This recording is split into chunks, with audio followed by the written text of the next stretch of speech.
Let's look at the top 5 ways Islam is the cleanest religion ever. Number 5. Narrated Buraida, the Prophet sent Ali to Khalid to bring the Khumus, a portion of the war booty, and I hated Ali, and Ali had taken a bath after a sexual act with a slave girl from the war booty. When we reached the Prophet, I mentioned that to him. He said, "O Buraida, do you hate Ali?" I said, "Yes." He said, "Do not hate him, for he deserves more than that from the Khumus." Notice Ali's priorities. He had been sent by Muhammad himself to bring back a share of the war booty, and Ali's return trip was delayed for a sexual act with a captive woman.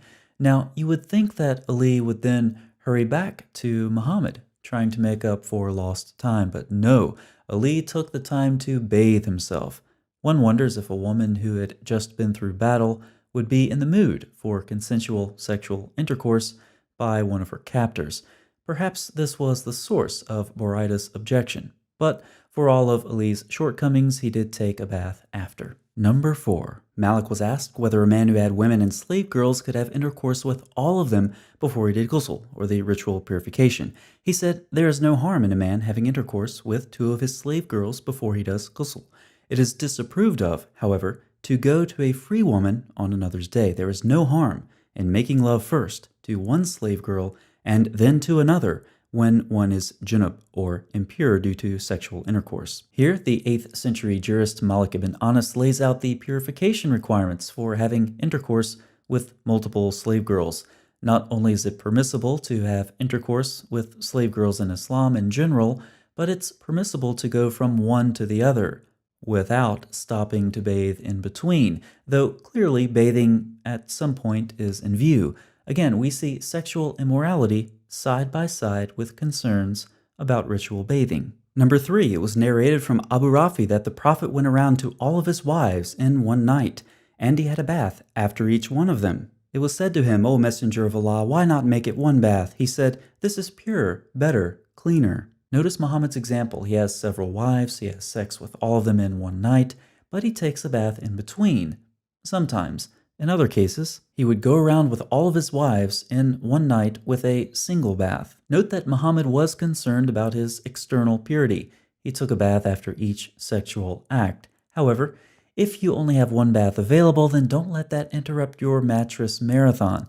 How would you like to be that last woman right before Muhammad crossed the finish line? Now, you may say, we know from common sense, to be perfectly honest, that going from one wife to the other without a bath is not sanitary, much less when you have about 9 wives. I would also argue that it's not sanitary in spite of the fact that Muhammad said several times that believers do not become sexually impure. It's difficult to understand what Muhammad meant by this, since we can look at studies on sexually transmitted diseases in Muslim-majority countries. Although the data is very limited since Muslim countries aren't forthcoming with much of anything, especially this type of data, in a 5-year study of sexually transmitted infections in Saudi Arabia, a total of about 39,000 cases were reported, and there's a breakdown of the various types of infections if you're curious. So it seems that Muslims do become impure. Now, wouldn't it have been better for Muhammad to just have waited until he could be more clean about it, rather than just having sex with all of his wives with only one bath?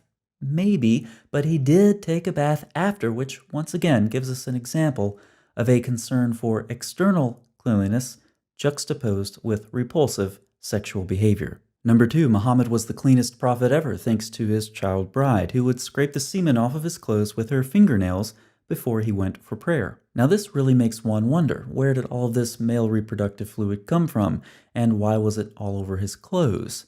But just when you think it can't get any worse, we get to number 1. Sharia law is so concerned about cleanliness, it even takes into account young girls who have not yet reached sexual maturity. When a woman who has been made love to performs the purificatory bath, and the male's sperm afterwards leaves her vagina, then she must repeat the bathing if 2 conditions exist: that she is not a child, but rather old enough to have sexual gratification, as it might otherwise be solely her husband's sperm, and that she was fulfilling her sexual urge with the lovemaking, not sleeping or forced. If the male sperm leaves a little girl after she's completed purification, then she doesn't need to repeat the purification because she's not old enough to have sexual gratification and the sexual fluid that results from it.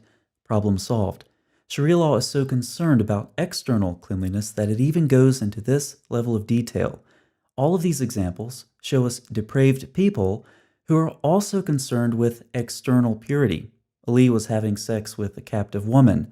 That was most plausibly what any reasonable person would consider rape, given the circumstances.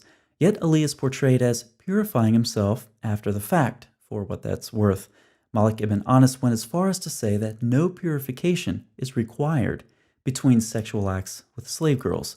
Muhammad would have intercourse with all of his wives without stopping for a bath, and frequently had male reproductive fluid on his clothes, which his child bride would scrape off so he could go to the mosque nice and clean. Regardless of what Muhammad did the night before, he was apparently clean when he went for prayer. Sharia law, likewise, is so concerned about cleanliness that it even contains bathing guidelines for intercourse with girls who aren't sexually mature. Jesus said, "Woe to you, scribes and Pharisees, hypocrites, for you clean the outside of the cup and the plate, but inside they are full of greed and self-indulgence. Woe to you, scribes and Pharisees, hypocrites, for you are like whitewashed tombs, which outwardly appear beautiful, but within are full of dead people's bones and all uncleanliness.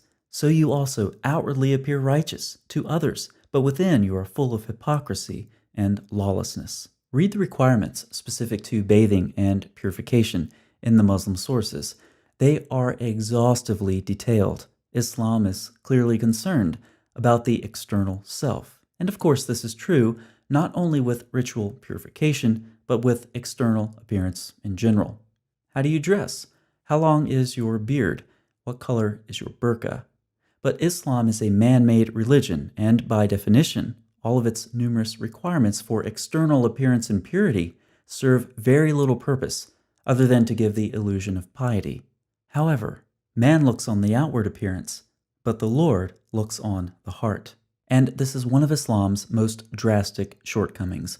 It has no remedy for the heart and for problems like humanity's sinful nature and separation from God.